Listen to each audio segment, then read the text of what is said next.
चार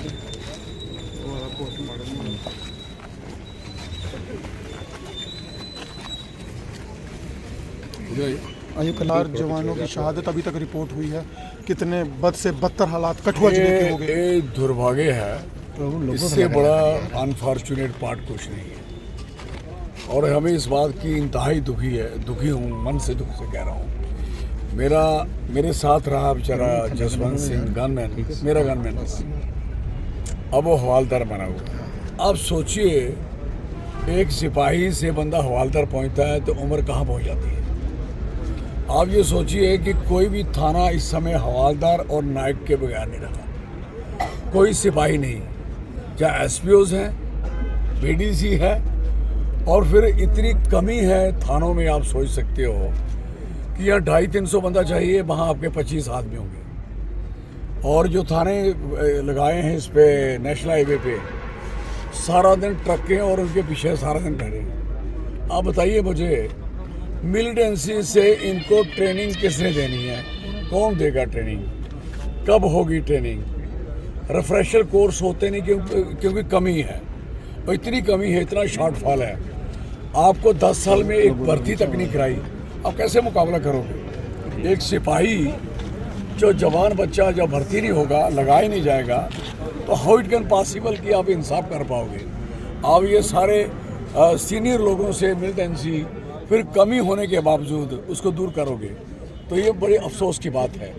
और इस किस्म से हमारी हालत ख़राब होनी और इस किस्म से हमारे लोगों को इस तरीके से मार देना। और कठुआ सबसे पीस शांति वाला एरिया, यहाँ कभी इस किस्म के हालात नहीं बने, और लगातार 1 साल से है। जिस दिन से लोकसभा का इलेक्शन हुआ था, after Lok Sabha election you know better, BSF लगी थी यहाँ, पूरी बॉर्डर की क्रॉसिंग हुई। और कितनी नॉन सीरियसनेस थी कि जो फोर्स बॉर्डर की थी वो सारी इलेक्शन पे लगाई थी। और ये उम्मीद करोगे कि बॉर्डर पे क्रॉसिंग नहीं होगी, जब आप हर जगह शॉर्ट कमज़ोरियाँ रखोगे तो क्या होगा? और जब वो आ जाते हैं तो उसके बाद वो बंदे कभी अटैक इधर करते। कितने लोग मारे, आर्मी उन्होंने मारी, एसपीओ इन्होंने मारे, सिविल इन्होंने मारे, कोई मरता है तो आप देखोगे एक बहुत बड़ा लीडर कहता है जो 3 मरे थे उनको शहीदों का रुतबा दिया जाएगा, सम्मान किया जाएगा। लेकिन उसी समय एसएसपी साहब का मैसेज वो करते हैं कि ये मिलिटेंसी से रिलेटेड नहीं है। मुझे बताइए, ये एक दिल्ली में यूनियन मिनिस्टर की हालत है कि गलत किस्म के बयानबाजी, अगर वो बयान गलत है तो इससे अनफॉर्चुनेट क्या है? लोग उम्मीद क्या करेंगे? कोई शहीद हो जाएगा, कोई मर जाएगा, किसी को मार दिया जाएगा, मैंने उम्मीद कैसे की जाएगी जब वो आदमी इतना बड़ा नेता शहीद कहने के बावजूद उसकी बात नहीं चलेगी, नहीं होगी। तो दूसरी नंबर बात यह है कि इस समय डिफेंस और होम है किसके पास है? Who is responsible for this? एक भर्ती नहीं कराई, 1000 बच्चा इस कंडी का, इन पहाड़ों का, इसी एरिया का भर्ती करिए आप। मैं लिख के देता हूँ कि मिलिटेंसी इन्हीं को ट्रेन करिए ताकि कम से कम इलाके बचे रहें, सुरक्षा रहें। अब सारा दिन बच्चे, गाड़ियाँ, कितनी गाड़ियाँ बच्चों की चलती हैं, कितने लोग चलते हैं, कौन कब क्या हो जाएगा, किसके साथ क्या हो जाएगा, कौन घर में रहेगा। कठुआ तो हब बन चुका है, ये तो हब बन गया इस तरीके की दहशत, इस किस्म terrorism. I am very sorry for that.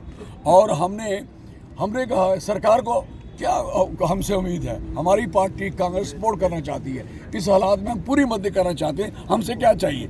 लेकिन ये जिस तरीके के हालात दिल्ली गवर्नमेंट ने यहाँ बनाए हुए हैं, कम से come this is not serious. मैं नहीं समझता वो सीरियस है, इस बात के लिए किसी को फिक्र है?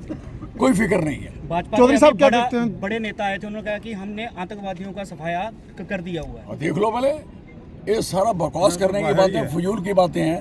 और अगर इनको दिखाई नहीं दे रहा तो दिस इज वेरी अनफॉर्चुनेट। लोग बच्चे तो लोगों के मर रहे हैं, इनका क्या हो रहा है? घर में बैठ के डांस कर रहे हैं। जनाब क्या देखते हैं, कौन सा चश्मा इन नेताओं ने पहना है जो इस भरी सभा में आके कहते हैं कि आतंकवाद का खात्मा हो गया? कुछ देर पहले होम मिनिस्ट्री की मीटिंग है, तो किसकी विफलता मानी जाए? हमारा कठुआ ब्लीड कर रहा है। ये 101% इसी पार्टी की जो बोल रहे थे, इन्हीं का होम मिनिस्ट्री है, इन्हीं की डिफेंस है।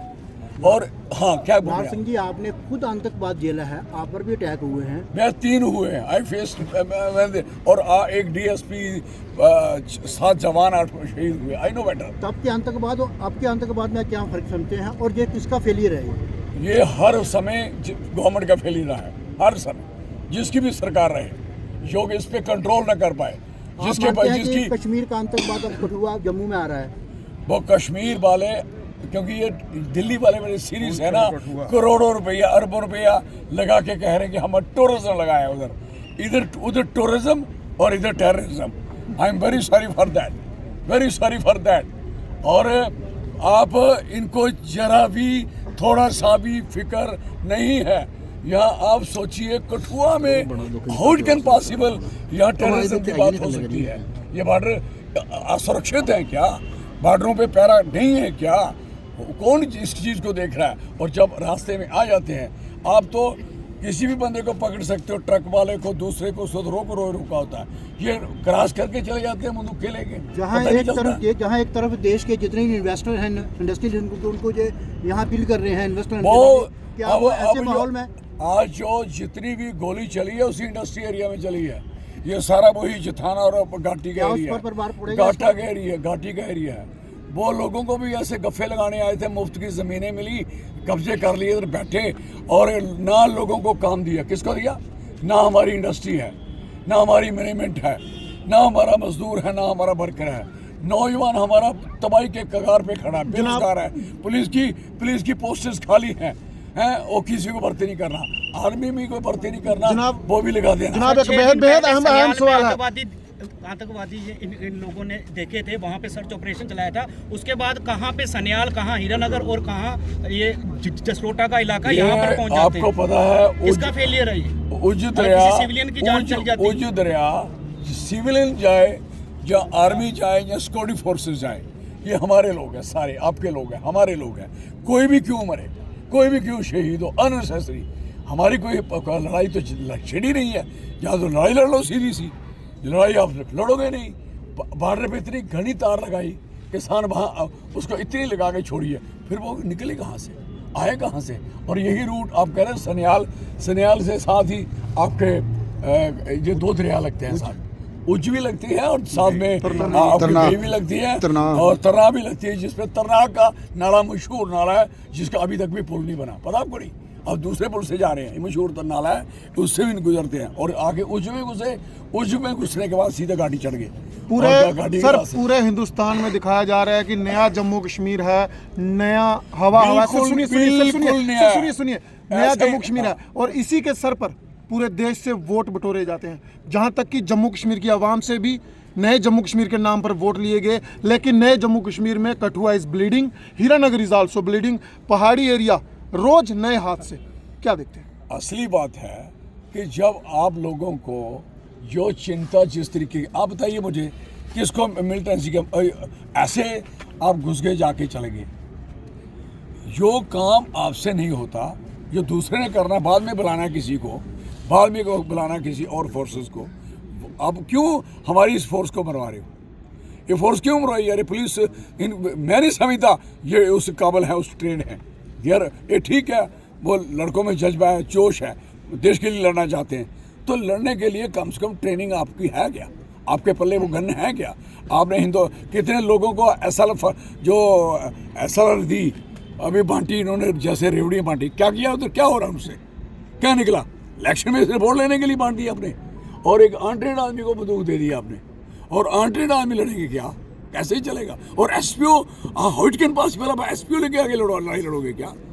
हैं? फिर वो बंदा जिसने ट्रेनिंग नहीं की है, ना साल की ना 1.5 साल की, हद है यार। क्या कारण मानते हैं क्यों कठुआ को गढ़ बनाया जा रहा है? कठुआ पहले ये एक रूट रहा है। आपको पता है रायबाग थाने में हालत क्या हुई थी, आपके हीरानगर थाने की क्या हालत थी, आप जानते हैं। आर्मी के थाने की यही रूट है, और इस रूट कौन लोग इनको शेल्टर देते हैं, कहाँ टिकते हैं, कैसे रहते हैं, कौन लेके जाता है? अगर कोई लेके जाता है, कोई आता है, तो मैं पूछना चाहता हूँ कि उनको देखा क्यों नहीं जा रहा? कौन लोग हैं वो जिसके इन्वॉल्व हैं? They must be sir Bhajpa के नेताओं से सवाल करो तो वो कहते हैं इसके लिए पाकिस्तान जिम्मेवार है। सवाल है मुझे अपना घर संभालना है। मैं पड़ोसी को कहूँगा तू मेरे घर का जिम्मेवार वो नहीं हो सकता, मैं अपने घर का जिम्मेवार हूँ। रिस्पॉन्सिबिलिटी जो हमारी है, हमारे कंट्री की है, हमारे डिफेंस की है, हमारे होम की है, और किसी की नहीं है। ये दोनों की जिम्मेवारी है, ये दोनों जिम्मेवार हैं इस चीज़ के लिए। और फिर बड़े शौक से कह रहे हैं हम पूरा सफाया कर रहे हैं, मिलिटेंसी खत्म कर रहे हैं। एक और अहम सवाल है हाँ सर, जी। हालात इतने बदतर हैं, केंद्र सरकार का कसूर भी निकाल दिया कि उसका फेलियर है। कांग्रेस पार्टी या अलाइड जितनी पॉलिटिकल पार्टी हैं, क्यों इस पर सरकार को अभी तक नहीं घेर पाई? आए दिन कठुआ में हमले, श्रीनगर में, रियासी में, बिलावर में, लेकिन असली बात यह है कांग्रेस, मैं उसका रिस्पॉन्सिबल हूँ। कांग्रेस इसलिए इन मसलों में उलझती नहीं। हम नहीं गए, हमारा कोई भी आदमी उधर नहीं गया। क्यों? हम नहीं चाहते कि हम इंटरफेयर करें। ये जंग जो है किसी पॉलिटिकल पार्टी की नहीं है, ये जंग जो है मिलिटेंसी के खिलाफ हर बंदे की है। और कांग्रेस समिति है, हम इसको डिस्टर्ब ना करें, बजाय इसमें कन्फ्रंटेशन लाएं, बजाय झगड़ा पैदा करें और पुलिस को रोक दें। हमारा काम नहीं है, हम फालतू। तो अभी आप देखें, सुबह से मैं यही बात कर रहा हूँ कहाँ क्या हो रहा है, पूछ रहा हूँ, लेकिन मैं जा क्यों नहीं रहा? जैसे मैं भी यहाँ आया तो अब सारे लोग आ गए, मैं उधर जाता। हम नहीं चाहते, हमारी पार्टी चाहती है कि जब कोई देश के हालात खराब हो तो गवर्नमेंट के साथ खड़े रहा। हम सरकार के साथ खड़े हैं, लेकिन सरकार ही बेईमान है, हम करें क्या? This is very clear. Thank you.